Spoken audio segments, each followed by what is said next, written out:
Who is the man of sin? 2 Thessalonians 2 explained from the KJV Bible. The Bible speaks of a coming figure, called the man of sin, a man who will rise in power, deceive nations, and exalt himself above everything called God. But who is he? A future ruler, a system, or something already working in the world? According to the King James Bible, this is one of the most serious end-time warnings in Scripture.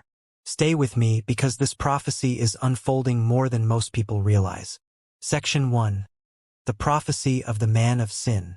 The primary passage is found in 2 Thessalonians 2 verse 3, KJV. That man of sin be revealed, the son of perdition. This verse reveals, the man of sin is a future revelation.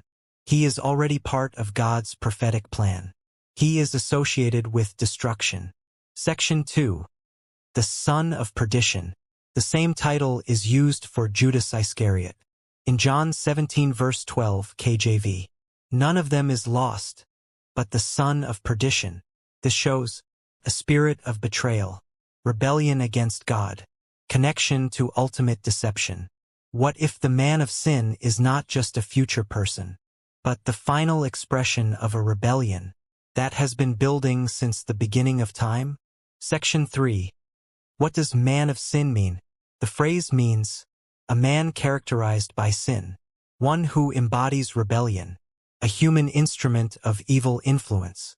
In 2 Thessalonians 2 verse 4 KJV, who opposeth and exalteth himself above all that is called God. Section 4. His characteristics. The Bible gives clear traits. 1. He opposes God. He stands against truth. 2. He exalts himself. Pride is central to his identity. 3.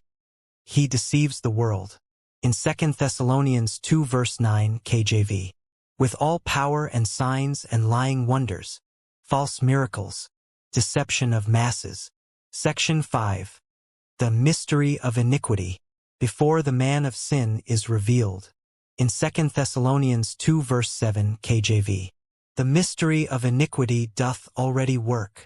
This means, evil is already active. The system is already forming. The final figure is the culmination. What if the man of sin is not appearing suddenly, but is the final stage of something already working in the world today? Section 6. His final revelation. In 2 Thessalonians 2 verse 8 KJV, then shall that wicked be revealed. He is currently restrained. He will be revealed at the appointed time. His rise is controlled by God's timing. Section 7. His destiny is already decided. In the same verse, whom the Lord shall consume with the spirit of his mouth. His end is destruction. He does not win. Christ has already defeated him. Section 8. His connection to Satan.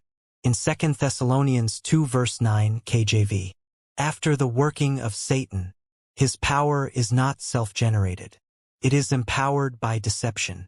What if the greatest danger of the man of sin is not his power, but how easily people will believe him? Section 9. Why people will follow him. In 2 Thessalonians 2 verse 10 KJV, because they received not the love of the truth. Rejection of truth leads to deception. Spiritual blindness increases vulnerability. Section 10. God allows deception. In 2 Thessalonians 2 verse 11 KJV, God shall send them strong delusion.